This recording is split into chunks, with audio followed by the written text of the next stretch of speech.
Again story time in good is wings. तो आज की स्टोरी का नाम है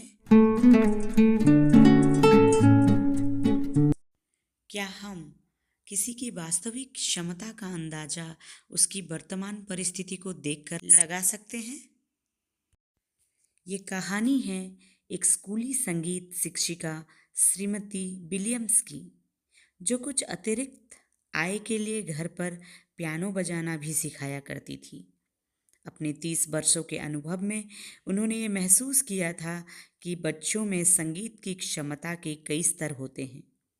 भले ही उनके पास कभी कोई विलक्षण प्रतिभा वाला छात्र ना आया हो, पर उन्होंने कुछ बहुत ही प्रतिभावान छात्रों को ज़रूर सिखाया। हालांकि उनके हिस्से में कई संगीत के अनाड़ी शिष्य भी आए। उन्हीं में से एक शिष्य था डेविड। जब उसकी माँ ने उसे पहली बार पियानो सीखने के लिए भेजा, तब वह 11 वर्ष का था।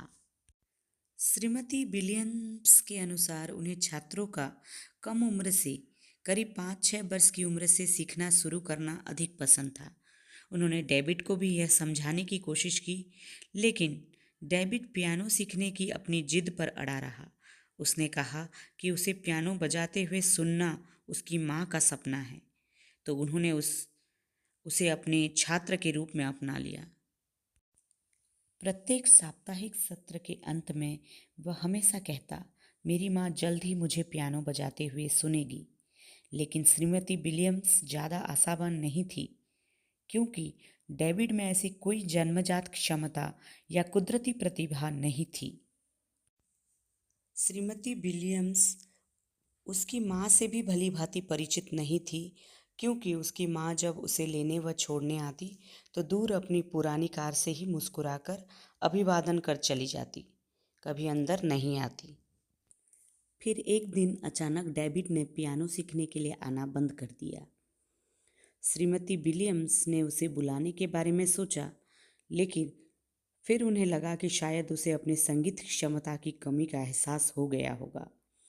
वास्तव में वह थोड़ी राहत महसूस कर रही थी कि उसने आना बंद कर दिया, क्योंकि वह उनकी संगीत शिक्षा का एक बुरा उदाहरण होता। कई हफ्तों बाद उन्होंने अपने सभी छात्रों के घरों पर एक संगीत सभा में भाग लेने के लिए संदेश पत्र भेजे। उन्हें आश्चर्य हुआ जब डेविड ने पूछा कि क्या मैं सभा में भाग ले सकता हूँ। श्रीमती विलियम्स ने उसे बताया कि यह सभा केवल नियमित विद्यार्थियों के लिए है। क्योंकि तुम अभी संगीत नहीं सीख रहे, इसलिए इस सभा में भाग लेने के लिए योग्य नहीं हो। डेविड ने उन्हें लिखा, मेरी माँ बीमार थी और मुझे क्लास तक छोड़ने में असमर्थ थी, लेकिन मैं घर पर अभ्यास कर रहा था।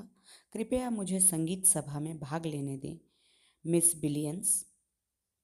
उसने इतनी शिद्दत से अनुरोध किया कि श्रीमती विलियम्स मना नहीं कर सकी। वह खुद नहीं जानती थी कि उन्होंने उसे किस वजह से संगीत सभा में भाग लेने की अनुमति दी, लेकिन उस पल में उन्होंने अपने दिल की सुनी और उन्हें अंदर से ये एहसास हुआ कि सब ठीक होगा। आखिर सभा की रात आ गई। सभागार छात्रों के माता पिता, रिश्तेदारों और दोस्तों से खचाखच भरा था। श्रीमती विलियम्स ने डेविड की संगीत प्रस्तुति को कार्यक्रम के अंतिम चरण में रखा था, अपने धन्यवाद उद्बोधन से ठीक पहले। उन्होंने सोचा कि उससे जो भी नुकसान होगा वह कार्यक्रम के अंत में होगा और वह अपने खुद के कर्टन क्लोजर प्रदर्शन के माध्यम से उसके खराब प्रदर्शन को उबार लेंगी। खैर, संगीत सभा बिना किसी अड़चन के चल रही थी। छात्रों ने काफ़ी अभ्यास किया था और उनकी मेहनत दिख रही थी। फिर डेविड स्टेज पर आया। उसके कपड़े सलवटों से भरे थे और उसके बाल ऐसे लग रहे थे मानो उन्हें अभी अभी झकझोड़ा गया हो। वह अन्य छात्रों की तरह तैयार होकर क्यों नहीं आया?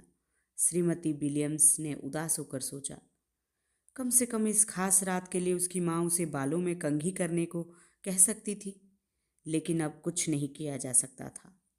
डेविड ने बैठने के लिए पियानो बेंच बाहर निकाला और जब उसने घोषणा की कि वह सी मेजर में मोजार्ट के कॉन्सर्टो नंबर 21 की प्रस्तुति देगा, तो श्रीमती विलियम्स को बेहद आश्चर्य हुआ। श्रीमती विलियम्स ने आगे जो संगीत सुना उसकी उन्हें बिल्कुल उम्मीद नहीं थी। डेविड की उंगलियां पियानो के बोर्ड पर फुर्ती से नाच रही थी।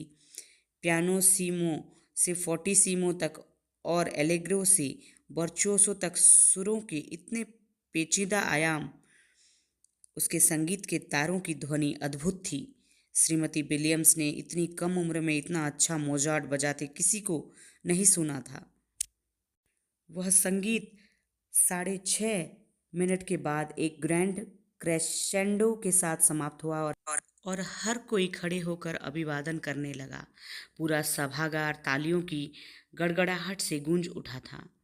अभिभूत भीगी आंखें लिए श्रीमती विलियम्स मंच पर दौड़ी और खुशी से डेविड को अपनी बाहों में भर लिया और धीरे से कहा, मैंने तुम्हें कभी इस तरह प्रदर्शन करते हुए नहीं देखा डेविड।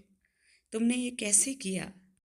माइक्रोफोन के माध्यम से डेविड ने कहा, मिस विलियम्स, आपको याद है मैंने आपसे कहा था कि मेरी माँ बीमार है।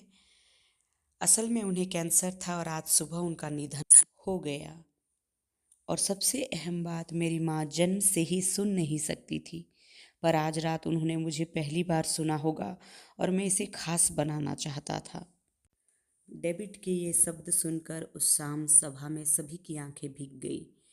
समाज सेवी संस्था के लोग जब रॉबी को फोस्टर केयर में ले जाने के लिए मंच पर आए तो उनकी आंखें भी लाल और अश्रु से भरी हुई थी। डेविड को जाते हुए देख श्रीमती विलियम्स ने मन ही मन सोचा कि वह कितनी भाग्यशाली है जो उन्हें डेविड जैसा शिष्य मिला। बिना कारण की तलाश किए अपने दिल की सुनकर डेविड को सभा में प्रदर्शन की अनुमति देने से उन्हें डेविड के रूप में इतना सुंदर उपहार मिला था, इतना महान शिक्षक मिला। आज डेविड शिक्षक था और वह शिष्या थी, क्योंकि उसने उन्हें इच्छा शक्ति, प्रेम और खुद पर विश्वास करने का अर्थ सिखाया था और अपने दिल की आवाज़ को सुनने का एहसास भी। ये कहानी एक सच्ची घटना पर आधारित है, लेकिन पात्रों के नाम बदल दिए गए हैं। ये कहानी सुनकर मेरी भी आंखें नम हो गई। दोस्तों, हमेशा अपने दिल की सुने, इसके लिए साहस की बहुत ज़रूरत है। अपने दिल को ध्यान से सुने और श्रद्धापूर्वक इसका अनुसरण करें। इसे अपना आंतरिक मार्गदर्शन बन जाने दें। दाजी, तो अपने दिल की सुनने के लिए हमें शांति से बैठकर अपने हृदय पर ध्यान लगाना होगा और हार्टफुलनेस हमें ये बहुत अच्छे से सिखाता है। तो आइए सब साथ मिलकर हार्टफुलनेस ध्यान करें। Thank you.